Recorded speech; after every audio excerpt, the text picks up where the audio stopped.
However, we need to move it back. He wants it close. Yeah, but you're not in the frame. Oh, I'm not in. Well, you're not in the frame. Oh, you got this. I think there's a delay.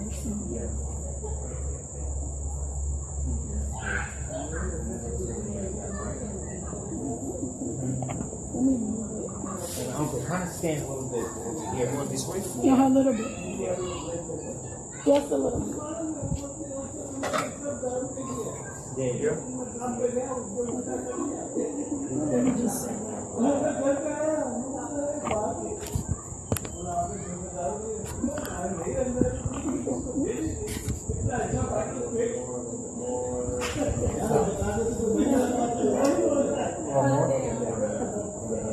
Okay. Good. You can move.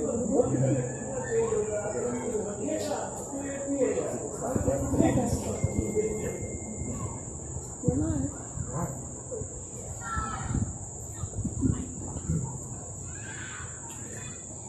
All right, and we are live from Morrisville Community Park in Morrisville, North Carolina. And we are excited and we are thankful that we are able to start the third day of our holistic lifestyle makeover. This is the third day that we are presenting on our 8 laws of health, new start. And we're so thankful that you can join us. We're so thankful that you are in attendance. So hello, and good evening from Morrisville, North Carolina. We are getting ready to start. Our presenter tonight and every night is Elder Michael Fox. Michael has been trained as a medical missionary from Uchee Pine Lifestyle Center in Alabama, USA. And he's about to come up and present to us tonight on water, the benefits of water. And I invite you to tune in and to stay tuned and and benefit from the presentation tonight. Thank you.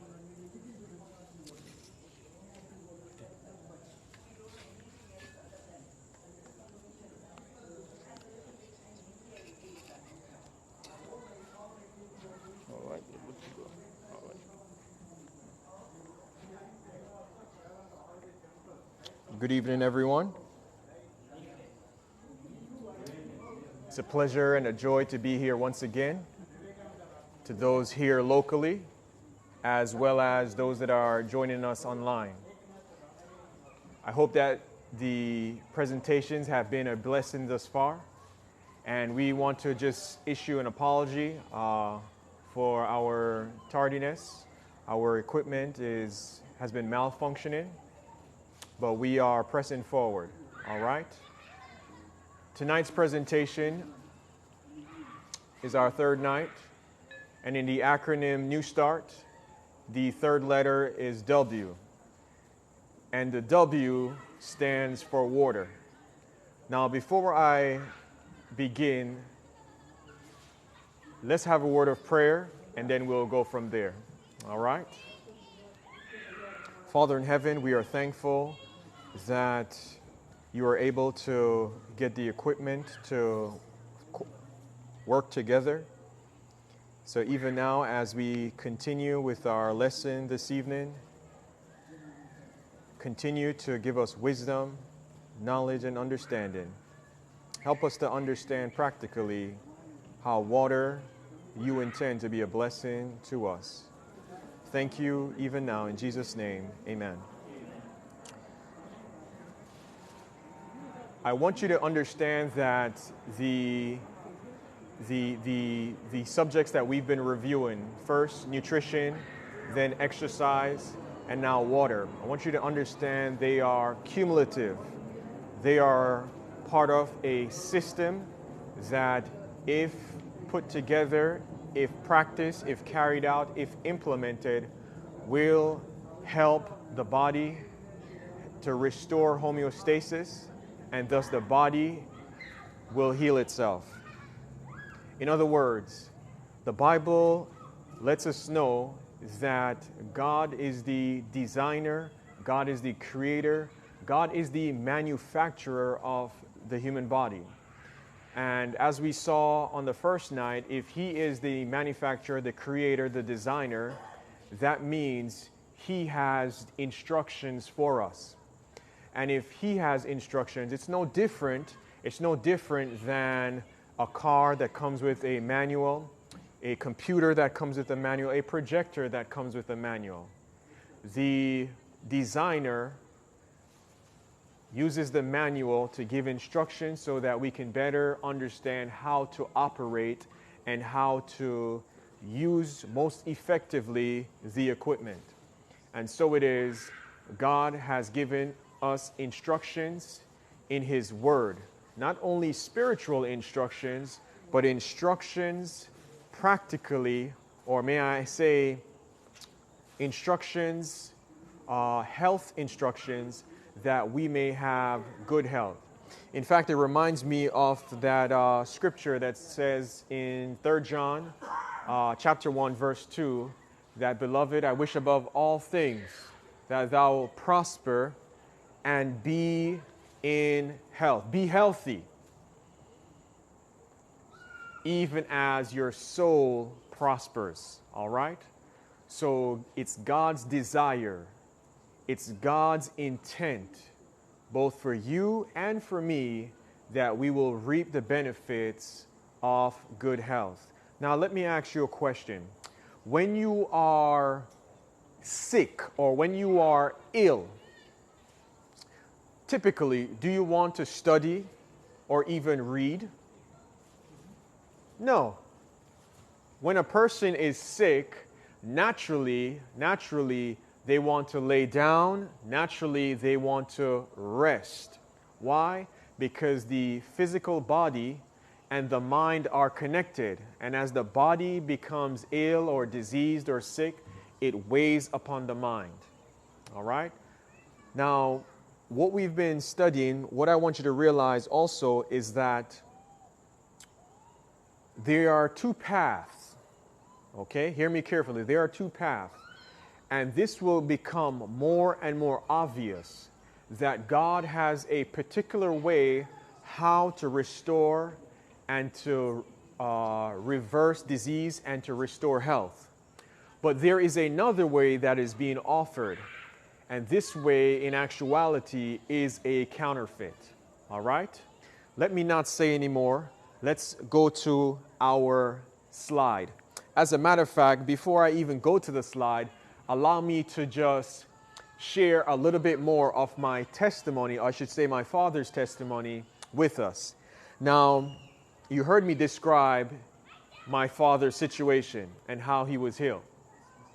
Now, this was one of the first things I shared with him, drinking water. Now, it might seem like a very small matter, very tedious matter, but it's very significant. In the summertime, it's easy to get hot and it's easy to sense that feeling of thirst, right? How about in the winter? When it's nice and cool, not so much, right? So this was the trouble my father was having. In the winter, it would be cold, and so he did not recognize the sensation of thirst. And so because he did not recognize it, he didn't drink. But we know and we understand that the body actually loses water just by functioning. Let me give you an example. Have you ever gone to a glass and breathed on it? What happens? It gets all smeared, right? Have you ever wiped your hand across it? It's actually water. Where's it coming from? It's coming from your body. So just by breathing, you're losing water. Just by urination, you're losing water. By defecation, you're losing water. By sweating, you're losing water. And you know, water is also used to moisten the mucosal linings, your saliva, in your mouth, and also in your nose, etc., etc. So what we are seeing is that the body is continually losing water. So because you're continually losing water, it makes sense that you have to replenish it. Make sense? Whether it's hot or whether it's cold, the body still needs water. Is that clear?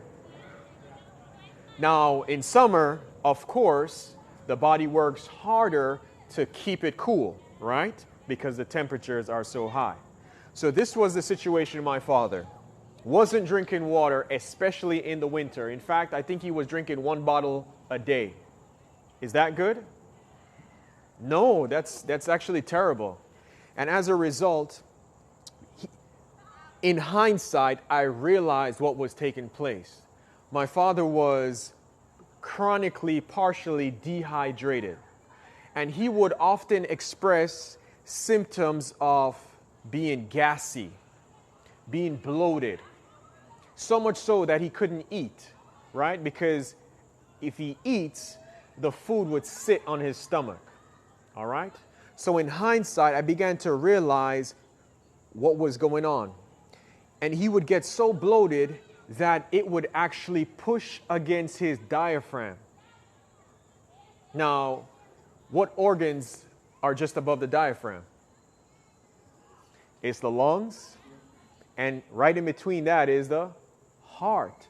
So in actuality, his bloatedness, his acidic state, his gassy state, his acidic pH was actually making his chest area smaller.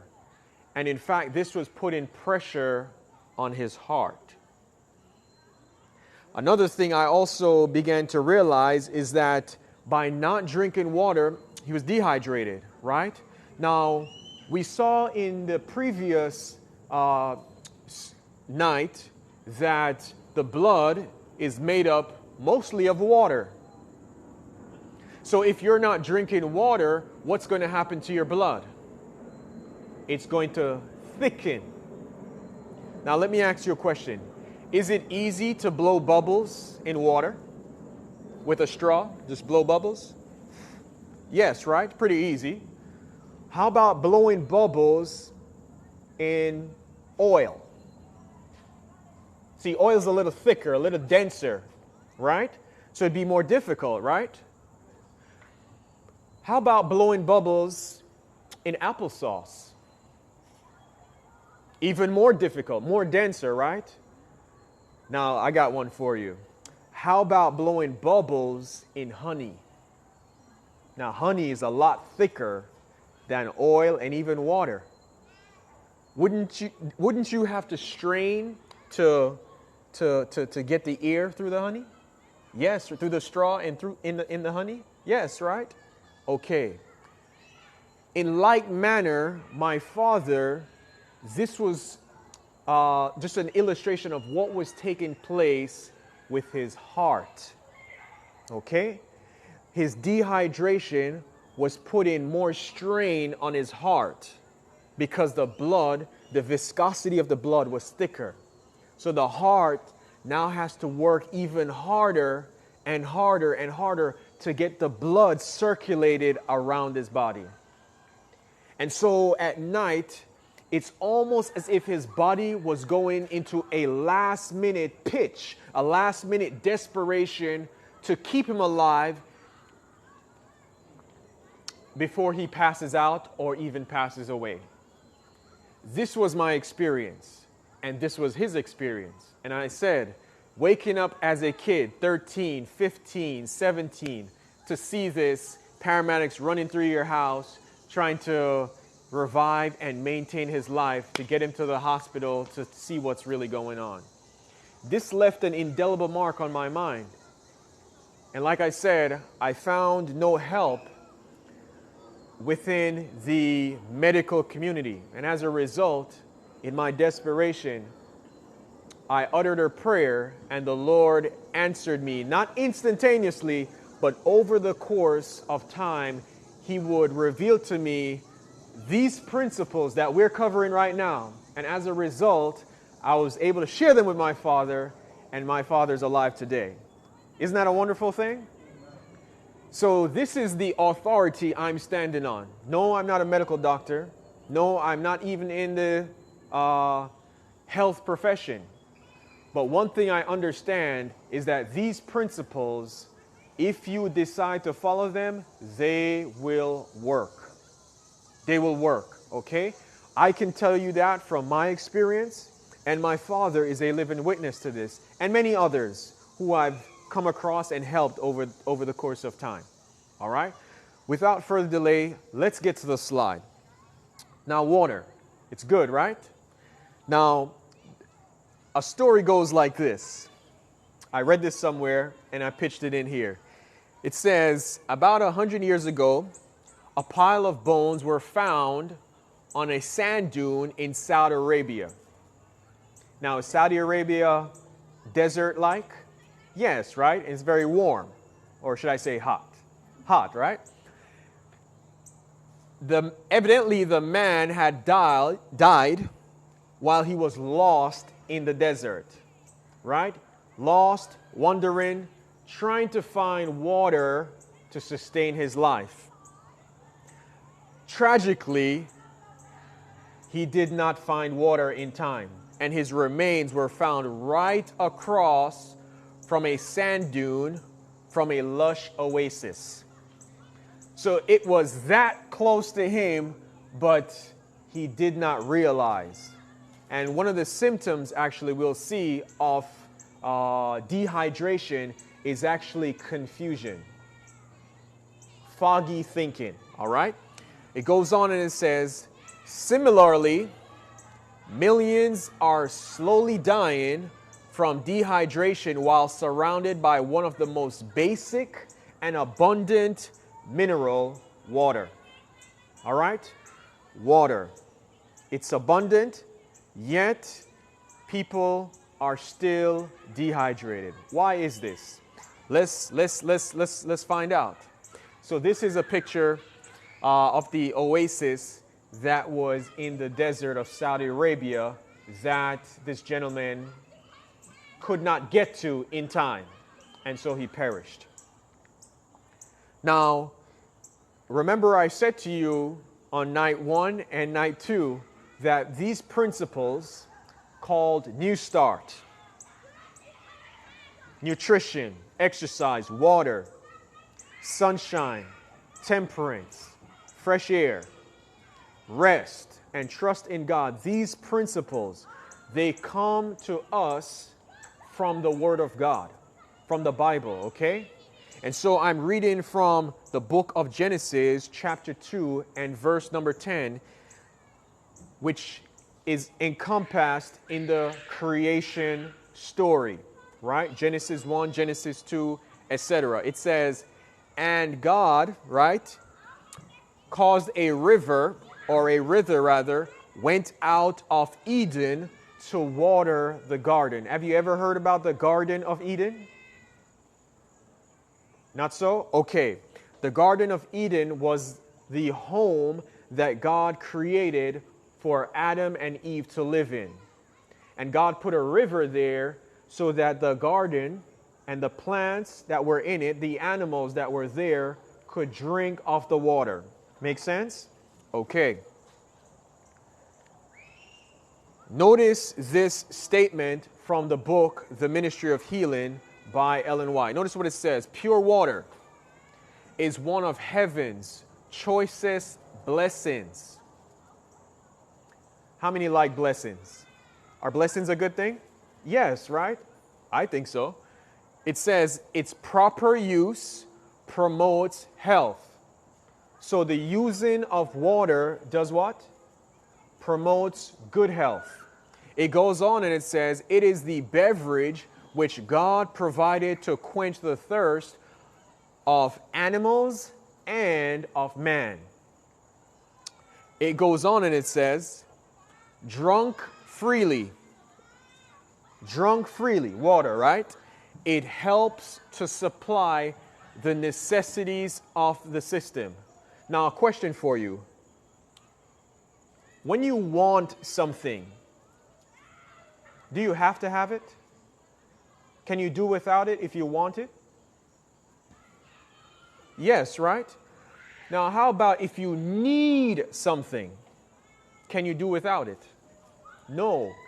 To need something means it's essential, it's important, it's significant, right? And the statement says that water supplies the necessities of the system or of the body. So it's showing us that the body needs water. Or we can say it this way, the body cannot have good health without water. Make sense? Let's go on. So the water helps to assist nature to resist disease. So what does water do? Water helps the body to resist disease or fight off disease, sickness, illness. So it's a good thing to drink water, right? Okay, let's go on.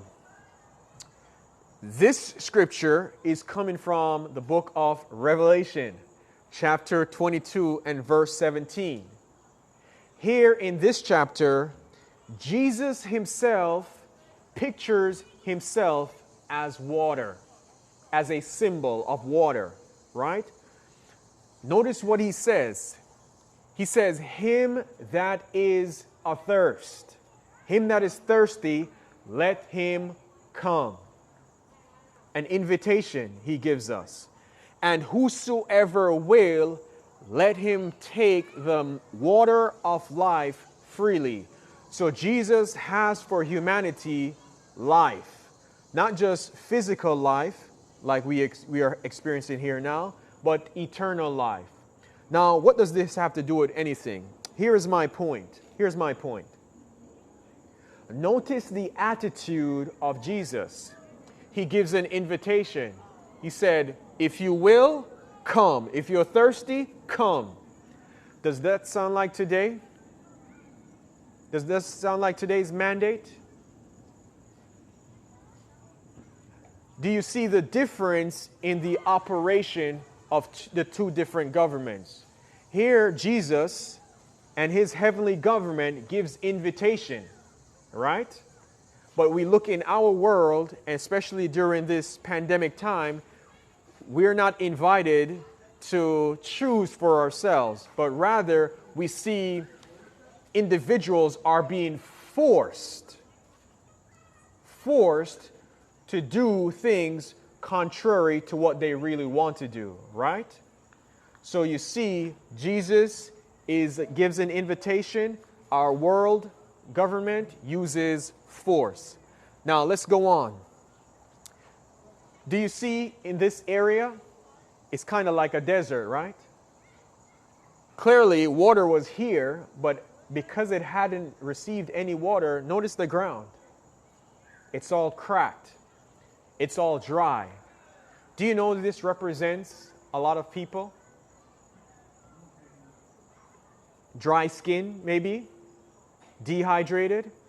This is what the soil needs. The soil needs moisture. Now, here are some fun facts about water, okay?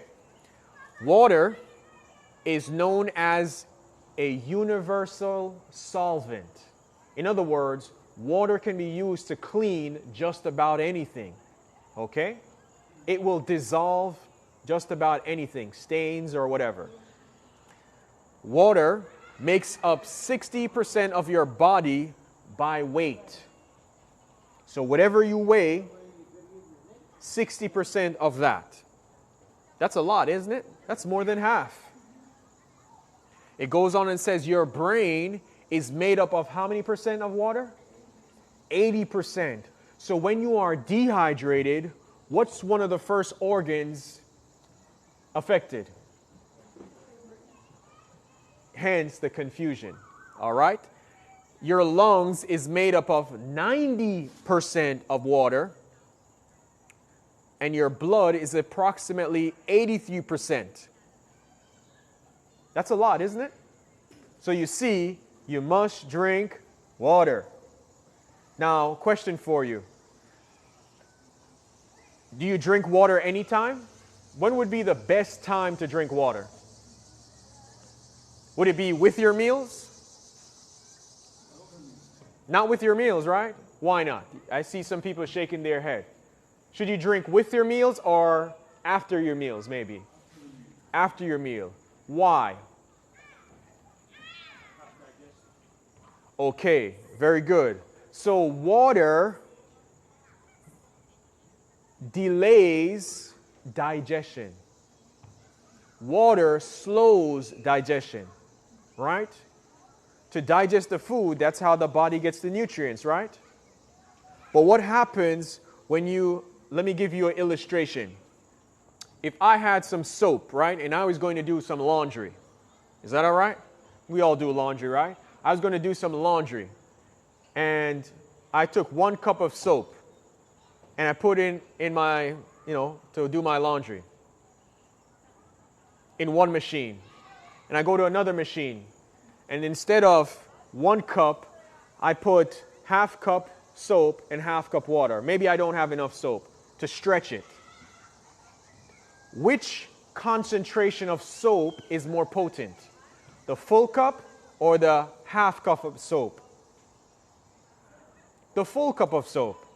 The half cup of soap has been diluted, so it has less concentration, less strength to remove dirt from the clothes, right? It has less strength to break those bonds, the covalent bonds that bind stains to clothes, right, and fabric. It's the very same thing when we eat and we drink. We hinder our digestive process, and thus we make the food to go bad, often is the case, to go bad, to ferment within the stomach. All right? We have to remember that the body is what temperature again? 98.6. That's pretty warm, right? Not like your refrigerator, right? Nice and cool. So because your body is so warm, it's like putting food in an oven. And it actually can go bad. Okay? So it goes bad in your stomach. So what I'm saying is that you don't want to drink the water at the mealtime, but you want to drink the water sometime after your meal or sometime before your meal. Is that clear? Okay. Another fun fact, your kidneys filter about 50 gallons of fluid daily. Now, of course, this is fluid that's being recycled in the body. 50 gallons. Now, if you're not drinking enough water, you're becoming dehydrated, right? So that solution that's in your body is going to be more concentrated with waste. Do you see that? With waste. And that's going to put more burden on your kidneys, which ultimately leads to renal failure, kidney damage, kidney disease. So we must drink water. Is that clear? All right, let's go on. In a 24-hour period, approximately 8 quarts of digestive juices flow in the digestive tract, right? From your saliva to your stomach acids, about 8 quarts in a 24-hour period. What's the foundation of saliva? It's water. What's the foundation of the digestive juices? It's water. So we have to drink from principle rather than drinking from feeling. Oh, I feel thirsty. Okay? So we don't want to drink with our meals, with our food. That should be done 30 minutes before or at least an hour after. It could be more, but everyone is different, but at least no less than 1 hour. Okay? So that we can have the best digestion. And we're going to discuss that more on Saturday morning, because part of nutrition is getting the right food. But if you can't absorb that nutrition, what good is it going to do to you? All right? So digestion is very critical. What are some benefits of water? Let's read. It provides a medium for transportation, right, of oxygen, waste, nutrients, and hormones. Really? Water? Remember, blood is made up of water, and the blood, we learned yesterday, the life of the flesh is where? In the blood, according to Leviticus 17 and verse 11. The life of the flesh is in the blood, and so oxygen, waste, nutrients are carried in the blood. So you need water to supply the blood so that these materials can get transported. Notice the next one. It provides a medium for all chemical reactions in the body. Water. Okay? It goes on. It helps to detoxify the cells. Now, how many cells are in your body? Let me just help you to understand how many might be in your body. There's about 3 million in your lungs. There's 3 million cells. So you do the math. That's just one organ, okay? It helps maintain body temperature, right? I remember quite a while ago, I don't remember what year, but there was a football player who played for the Vikings by the name of Corey Stringer. He died of a heat stroke. He was dehydrated. In fact, I had a very dear friend, Elder Bob Jorgensen. Failed to maintain, how can I say it? He overheated himself and was not able to cool down in time, and unfortunately he had a heat stroke. All right? It goes on, provides lubrication for the joints, right? What disease do we call that when the joints are achy and don't feel well lubricated? They're stiff. Arthritis, that's right. So could it be that your arthritis could be a result of your lack of drinking water, a symptom of your dehydration? Proper hydration prevents wrinkles and aging. Ladies, I think y'all are more concerned than the fellows with this, right? But hydration helps to prevent wrinkles and aging. It also decreases hypotension, right? Low blood pressure decreases hypotension. Now notice this.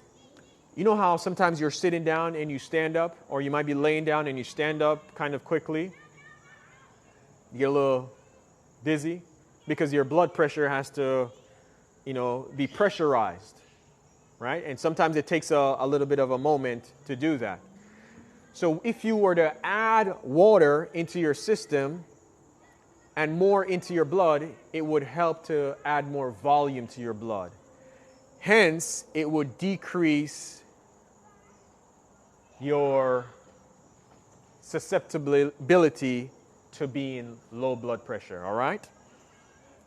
Water increases your endurance, and it also helps you to lose weight. Notice, it has 0 calorie. Notice, the original 0 calorie drink. So Pepsi and I don't know the others out there, who are they copying after? They're copying after the one who originated water. And who did we find that to be? We found that out in the book of Genesis. That's the God of heaven, the creator of man. All right? So one's a counterfeit and the other rings true. Water is the original. All right? Notice some symptoms of dehydration. Headache. Now notice, I remember my dad used to get a lot of headaches. And you know what he used to do? Pop a pill. Comtrex, Tylenol, Motrin, Aleve. And you might be doing the same thing. But I strongly believe that it has nothing to do with the pill. It has to do with dehydration, lack of water, all right? Now, I'm not saying this is the case for everyone. You have to evaluate yourself and ask yourself, are you drinking enough water? Are you hydrated? Okay? So, if he didn't really need the drug medication, he only needed water, what was the purpose of taking the medication?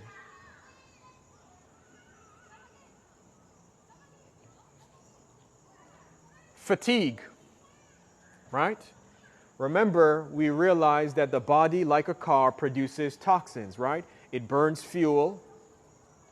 The engine burns fuel, and the engine is like the cell. It processes the fuel, and it produces waste. So you need a medium to help to get the waste out. Water is one of that medium. So because you are dehydrated and the waste is so concentrated in the body has to strain. Now let me see if I can illustrate this. Have you ever woken up from a hangover? How do you feel? Sluggish, right? And it's not because I have experience, I just, you understand these things from, interacting with people. You feel sluggish, right? Why do you feel sluggish? It's because the body's energies are being called into use. It's vital force to cleanse that poison out of your system. So as a result, you feel what is termed a hangover. Fatigue. Could it be people are experiencing similar symptoms just because of not drinking enough water? Yes, I assure you they are. All right, confusion.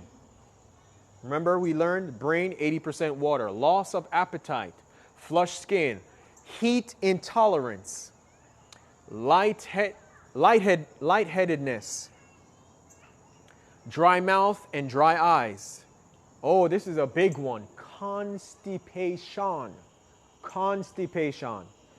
Now, constipation takes place in the bowels, right? In the colon. Now, what is in the bowels? Waste, right?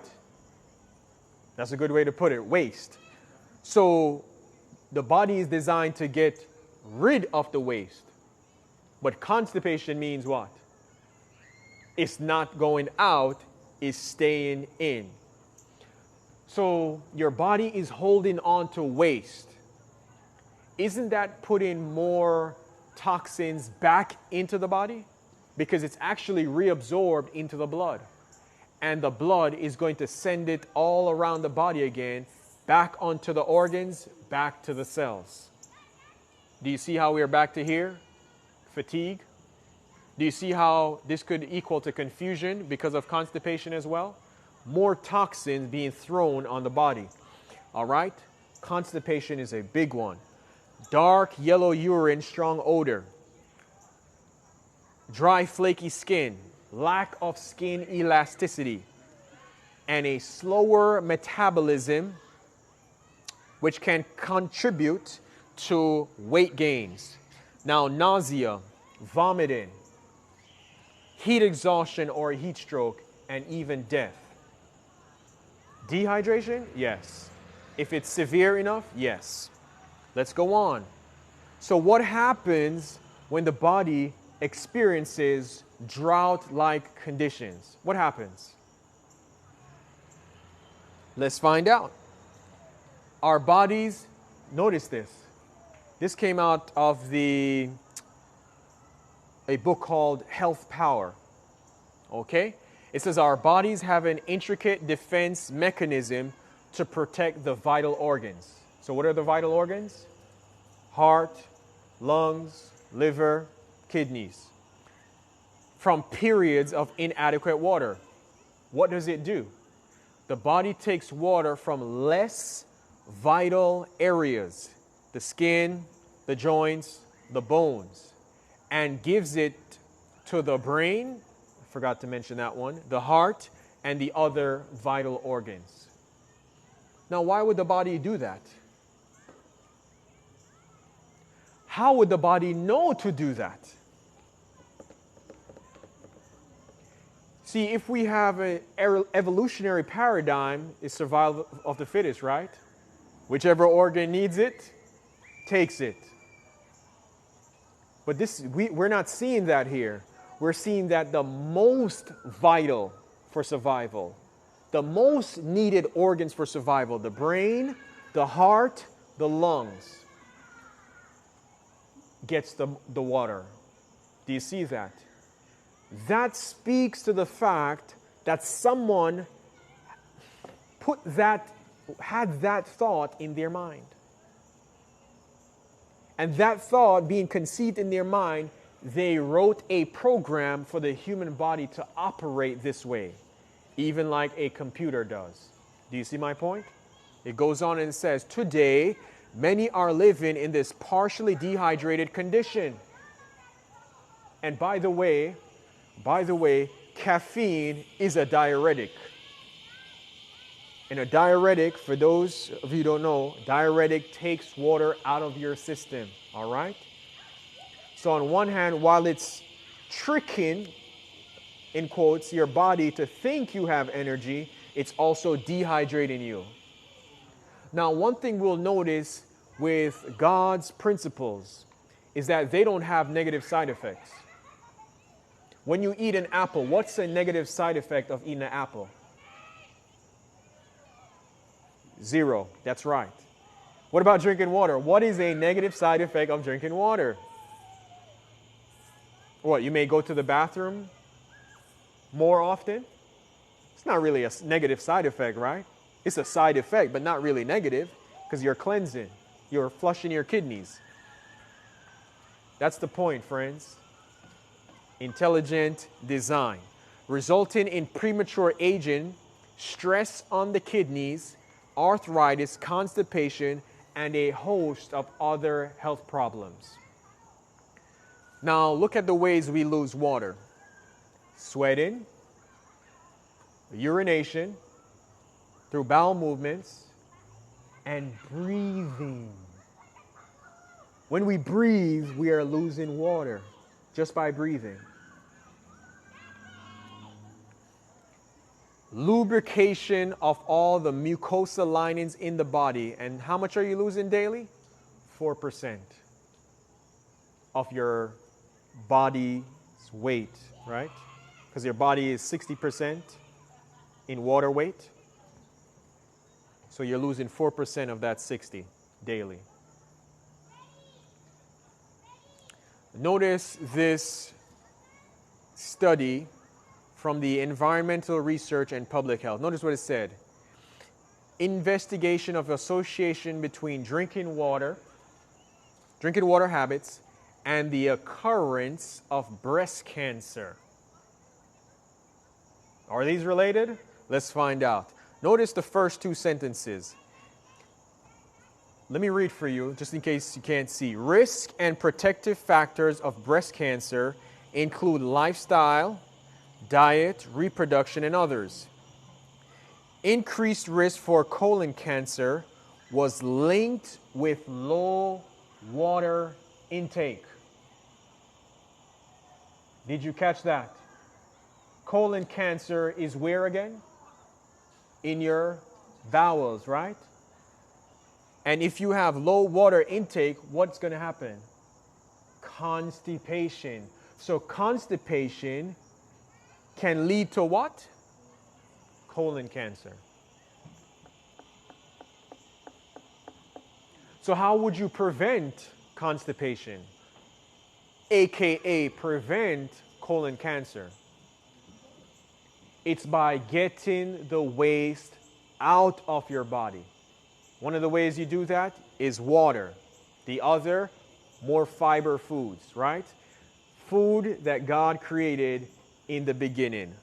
Food, plant food, all right?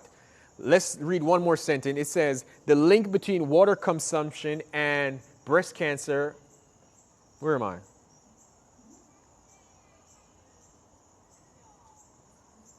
Here we are. We investigated the association between the water and fluid consumption and the occurrence, is that what I want? Hold on a second. Let's go to the next one. Okay, yes, this is what I wanted. The proposed mechanism for the role of water intake in reducing the risk of colon cancer is through decreasing the gastrointestinal transit time. That's the time from your mouth to exit, all right? The food.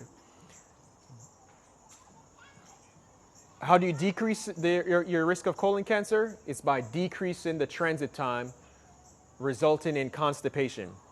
Constipation may result in slowing the evacuation of potentially carcinogens, right? Carcinogens are cancer causing.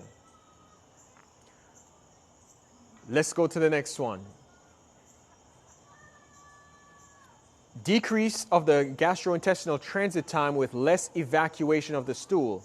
The less evacuation occurs, the less is the excretion of estrogen, 2, resulting in higher serum estrogen levels, causing stimulation to the growth and division of the epithelial breast cells, thus increasing the risk of breast cancer. In other words, failing to have good bowel movements causes your body to hold on to the estrogen levels, which promotes the cells to grow in the breast cancer. All right? Do I want this one? We'll run past that one. How much water then do we need? How much water? It's a good question, right? Now, this is a formula that can help an individual figure out how much water they need. It's just this simple. Take your body weight, take your body weight and divide it by 2, okay? That's how much water you will need in ounces.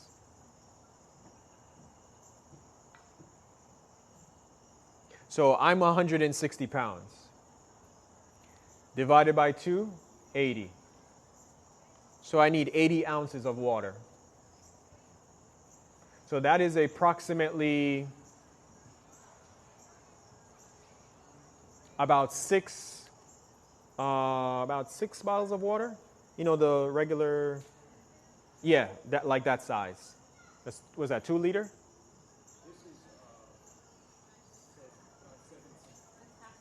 Half liter.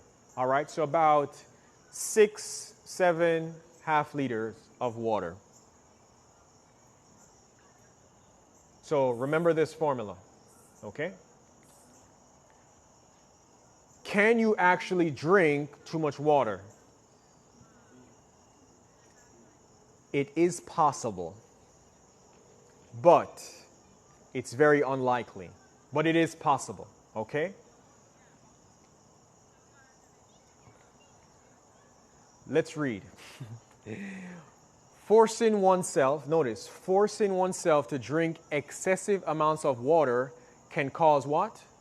Low sodium levels and lead to brain swelling and even death.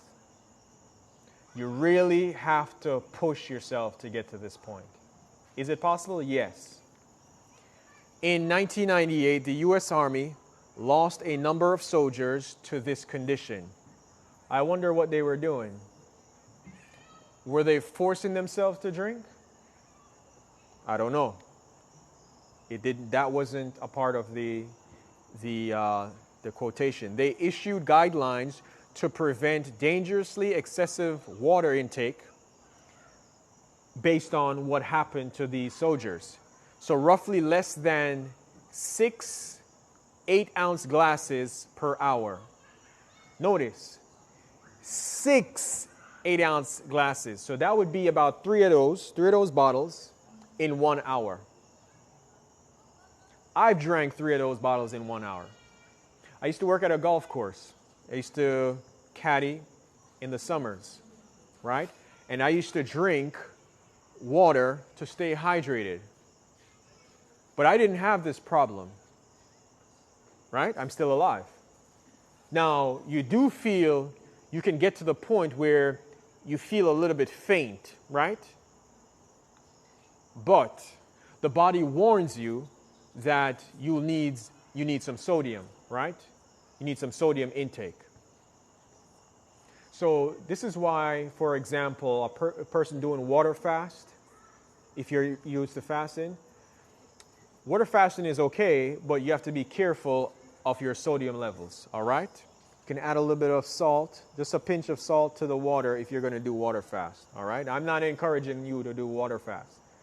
It's just for the record, right? If that's what you do, it's best to add a little salt because by 4, 5, 6 o'clock in the evening, you're going to feel very sluggish and very slow mentally, all right? Because your brain is going to be running low on nutrients, all right? So 68-ounce glasses a day. That's a lot. 50? That's why the quote said you have to force yourself. In health, notice this statement, Ministry of Healing, page 237. Notice what it says.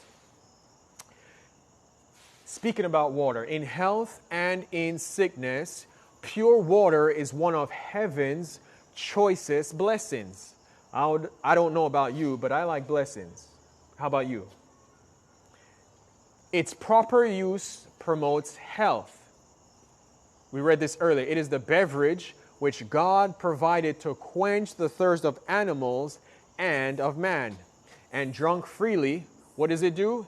It helps to supply the necessities of the system or of the body, right? Which houses the different systems in the body and assists nature to resist diseases. So the systems of the body needs water.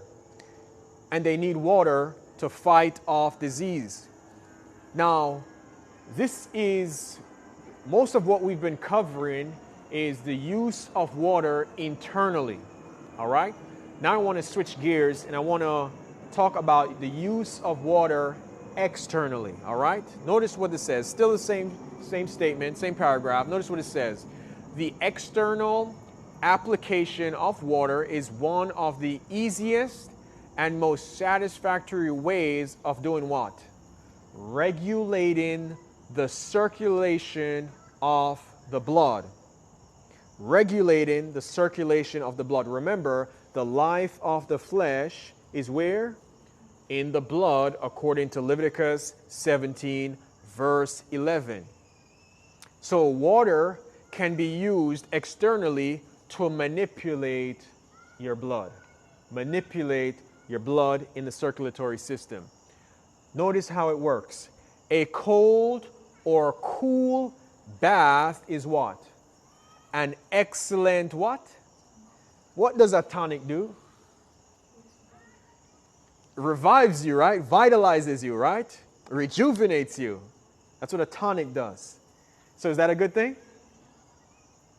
So if you're feeling sluggish, you're feeling lethargic and sleepy, just blast the water on cold.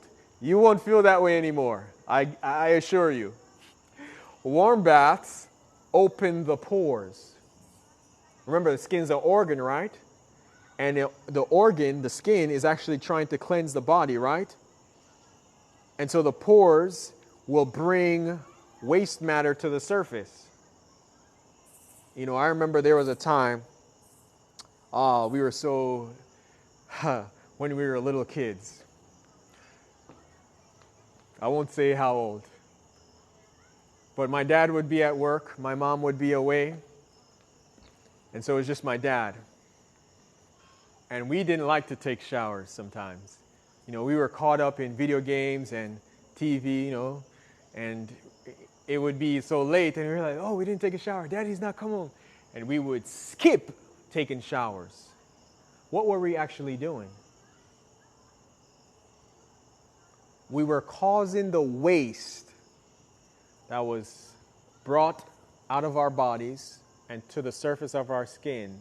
We were retaining the waste on our bodies. As a little kid, you don't think about those things. But this is why I don't know if you've ever used YouTube and you've seen the commercial Lumi. This is why this is becoming popular.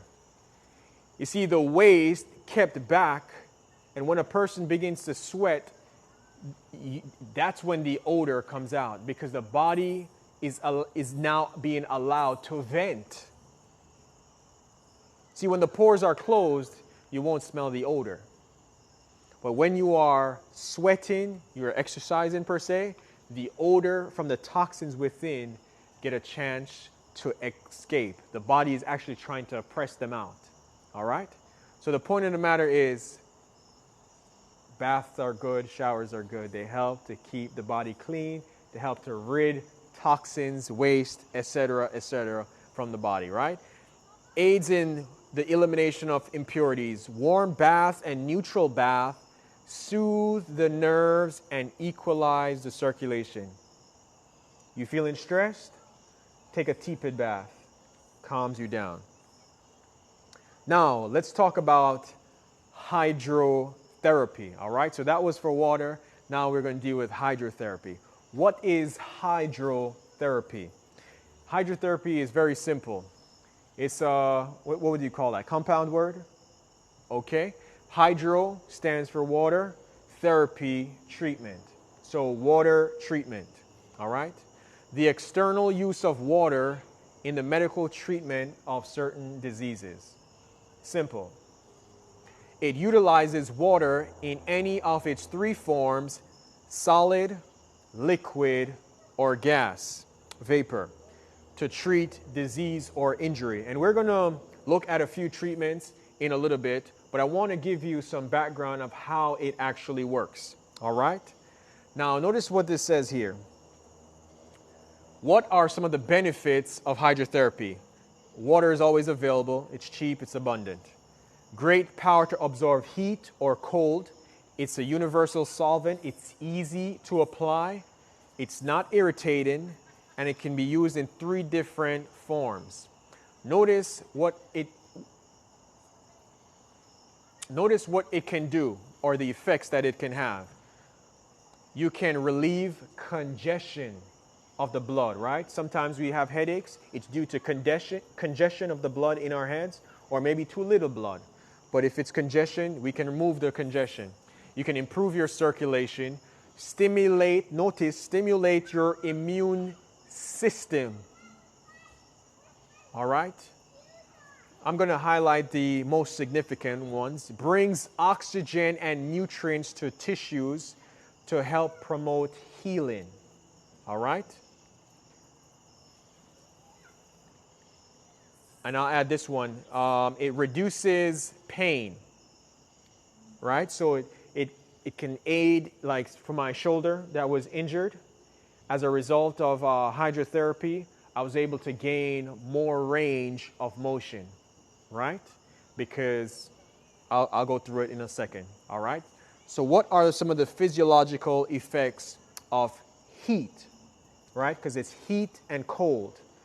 Heat in the water, making it cold.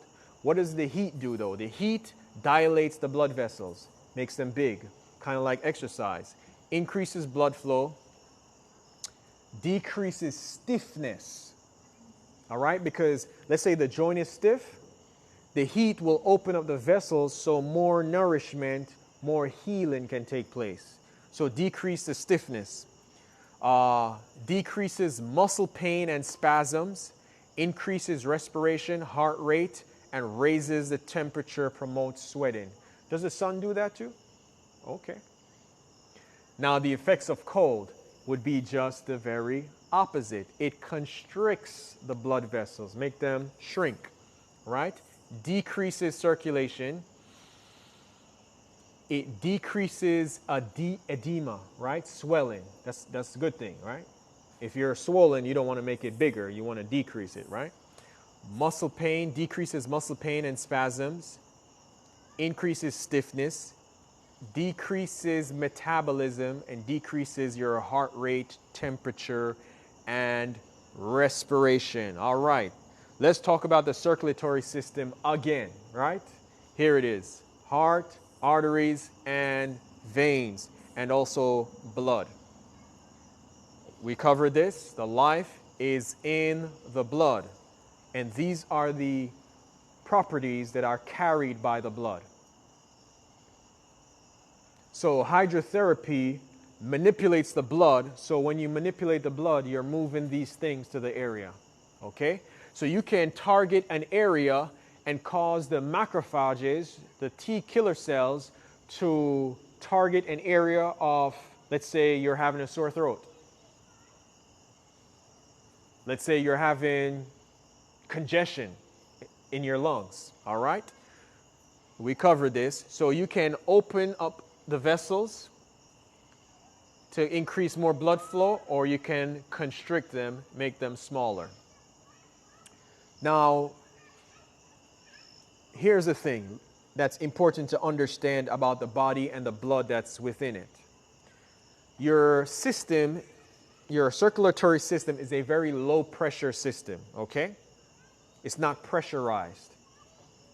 Now, here's the trouble. Take, for example, let's say you're eating or you have just had a meal, you just had lunch. Blood is going to be in your stomach to help with the digestion of that meal. Now, how about when you after lunch you decide, I want to go swim. Now, you don't have enough blood in your body to actually do both, digest and swim. The body can only do one or the other. So you have a limited quantity, all right? So therefore, it would not be a good idea to go and exercise swimming after you've just eaten. Why? Because now the blood is called away from the stomach, and what's going to happen to the food? It's probably going to go bad. It's going to ferment. Why? Because your body is 98.6, not a refrigerator, right? So you must choose which event you would do. You would swim first, okay, then eat after. Now, normally, if you sit for a long time, you will experience this. The blood tends to congest or pool in your feet, right? Or if you get an injury, it usually pools in that damaged or infected area, all right? But we don't want the blood to pool. We want the blood to pool, leave, and return. Leave and return, all right? Because as it leaves, it's deoxygenated. It probably has waste. And you want it to go and gather more oxygen, more nutrients, and let off the waste that it took away and bring that back to the damaged, affected area, all right? Now, this is how hydrotherapy works. This is called the hydrostatic effect. Now, notice what happens. Heat draws blood to the surface where you put the heat. Okay? The cold is going to drive the blood away to the interior of the body. In a secondary action, because the body recognizes it's cooled down, right? So homeostasis is saying, wait a minute, we're out of balance, we're too cold. Sensors are going to fire, and the body is actually going to try and warm itself. So the body is going to send fresh blood back to that cold area in an effort to warm it up. So by cooling it off, you call fresh blood to the area to warm it. This is what's called the hydrostatic effect. All right? We're manipulating the blood, manipulating the circulation in the body. And this can be super, super, super beneficial and helpful to help healing and recovery very fast, all right? Now, let me give you a brief history of hydrotherapy, all right? Brief history. Notice what this says. This is taken from the book Home Remedies by Dr. Agatha and Calvin Thrash, all right? Notice what they said. The use of water in the treatment of disease dates into the distant past. Records of the writings of Hippocrates, right? Remember what he said? Let your food be your medicine, right? And your medicine be your food. Where did he get that from? He got that from Genesis. God put the properties in the food and said, Adam, eat these. All right? So Hippocrates got this principle from the Bible. But notice what Hippocrates also did. He indicates early use of water treatment. So he also knew about hydrotherapy. All right? It was used extensively by the Roman, by the Chinese before Christ, and the Japanese for past 900 years. All right? Skip on down to the red. It says, during the early Middle Ages, underscore this point, during the early Middle Ages, the use of hydrotherapy throughout much of the European continent decreased dramatically due to the negative sentiment towards the baths from religious leaders in power at the time of the Middle Ages or the Dark Ages. All right? Remember, I said to you a couple of nights ago that the bubonic plague, the Black Death, spread like wildfire through Europe. This was one of the reasons. Hygiene, poor hygiene. Listening to the leaders, the religious leaders of the time, saying, don't take baths. Here is a ancient bath picture there.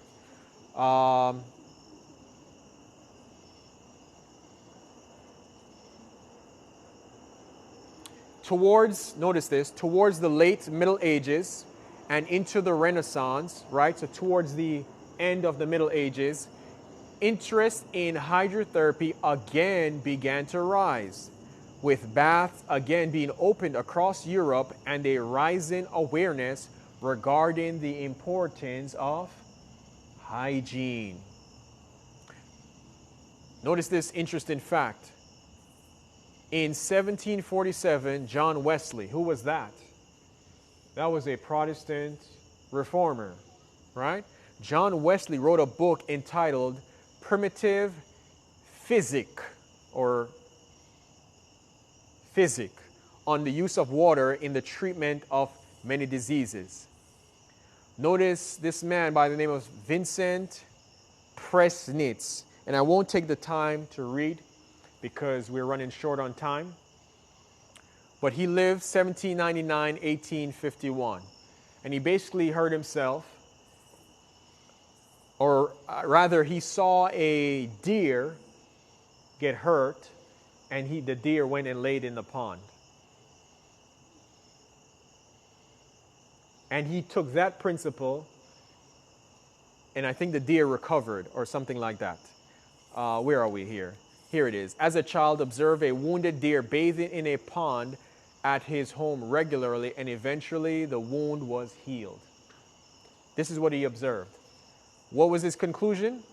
He suffered injury. He broke 3 ribs and told by physicians they would never heal. Refusing to accept the doctor's word, decided to do like the deer and try healing himself with damp bandages and drinking large amounts of water. After a year, his broken ribs were healed. He became the physician of that town. All right? Hydrotherapy. Where did he learn it from? Watching what the deer did. Lessons from nature, right?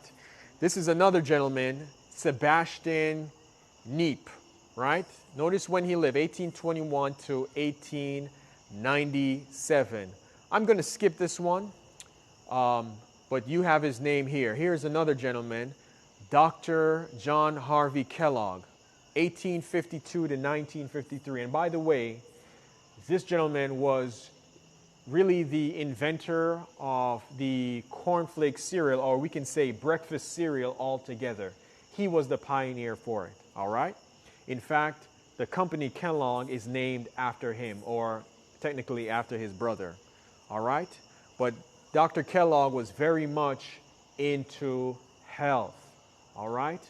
And plant-based health. Let me add that. All right. He was the president of a sanitarium known as Battle Creek. Some very interesting history there. Now, question. I've showed you a bit of history of hydrotherapy. But the question is, did hydrotherapy begin with these men in time of old? John Wesley, Kellogg, and others. No, it didn't.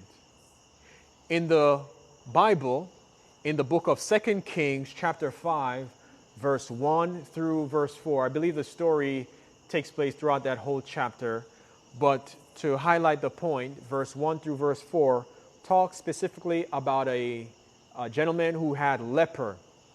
His name was Naaman, right? And Naaman was counseled by God's messenger to go and dip and bathe in one of the dirtiest rivers. Why? Because he had a skin condition, disease called leprosy. He didn't want to do it. He did it reluctantly.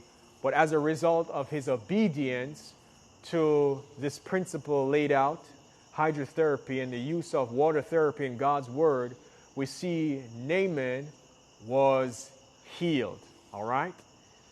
Let's go a little further, because leprosy is not only an ancient disease, it's also a disease that's still very much present today. This is an individual who is, you could see his fingers, his digits, they're being eaten away through the damage that it does to nerves and tissue. All right? I didn't want to put the most gruesome picture, so that was a very mild picture of a person's hand having leprosy. All right? Notice how it's eaten all the way down to like nubs. So it's a very terrible disease. All right? Does anyone know who this gentleman is? Adrian Peterson. Professional NFL running back player. Very athletic. All right? In 2012, he suffered a very devastating injury. And usually when players get this injury, they're never the same afterwards. They're never the same. Now, notice what he did. In 2012, he tore his ACL. But Adrian Peterson, the article says, is leading the way in ACL recovery. I wonder what was his method of recovery. Let's read. In this article, it says Adrian Peterson is back after a little more than 8 months of physical and aquatic therapy. Aqua is what again? Water therapy.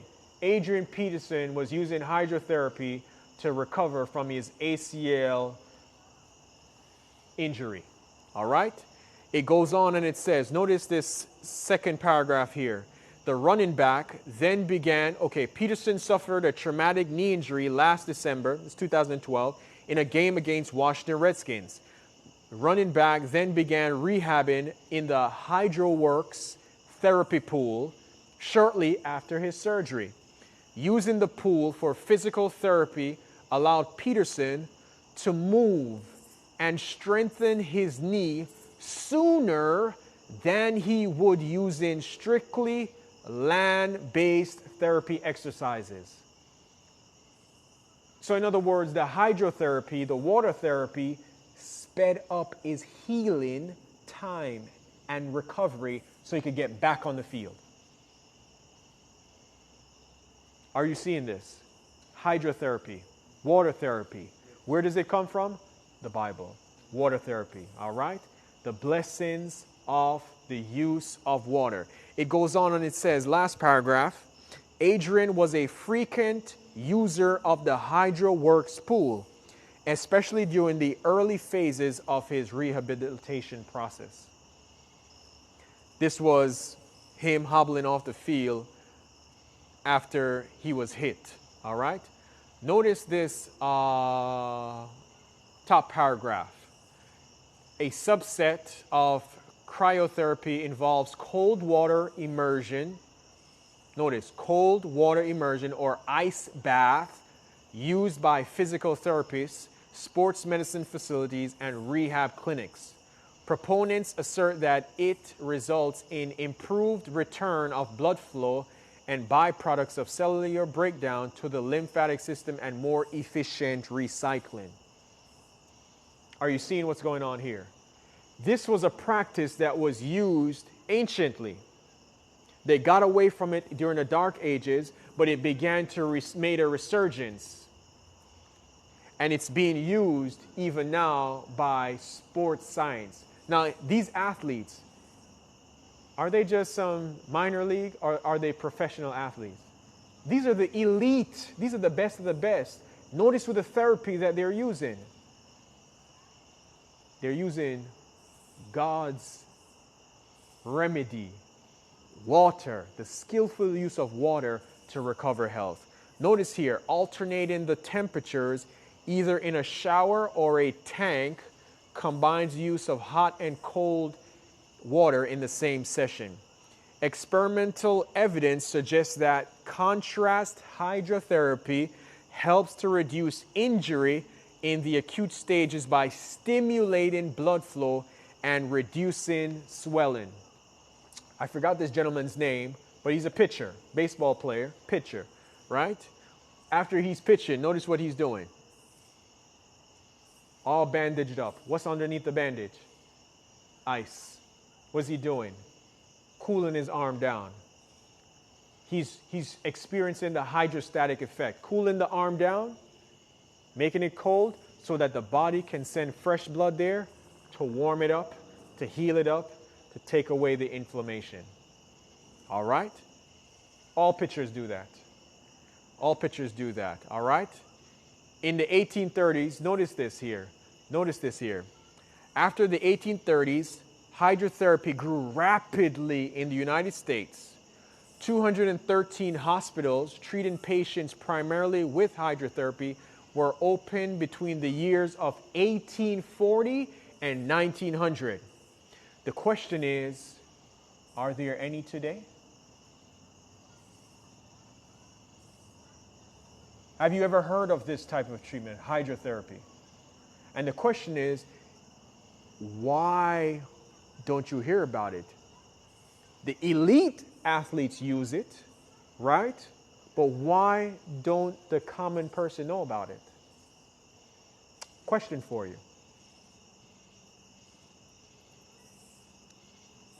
Notice what this says. The Water Cure Journal, a popular magazine, this and other magazines did much to educate the lay people, the common people, regarding the cause of disease and encourage them to utilize simple measures instead of drug medication. So what can hydrotherapy replace? The use of drug medication. What are some side effects of putting ice, water, or steam externally on the body? What are some negative side effects? What negative side effect does water have on you? Can't really think of any, right? You ever listen to some drug commercial?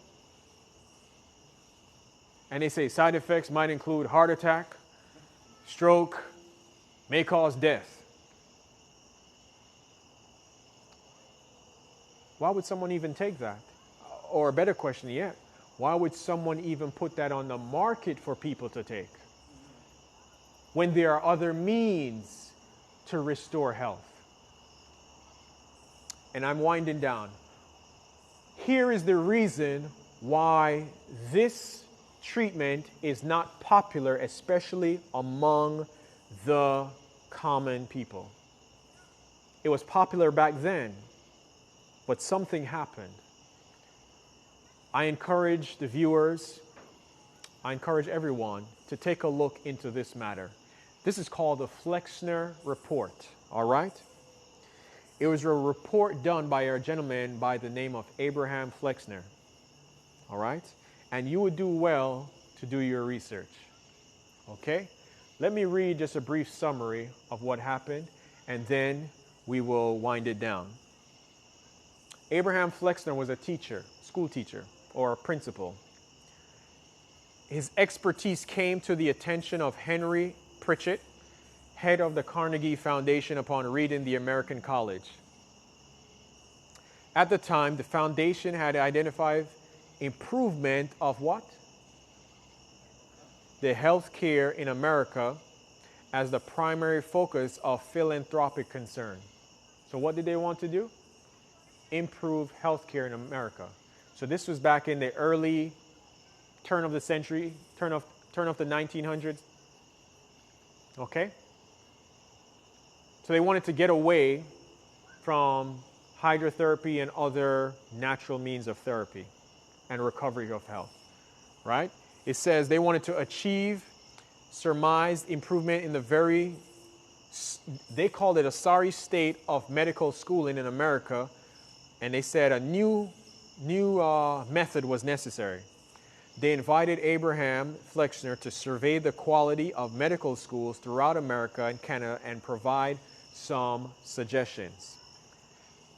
An unflattering but not necessarily inaccurate description for Flexner's assignment was that he was to be the hatchet man. You know a hatchet?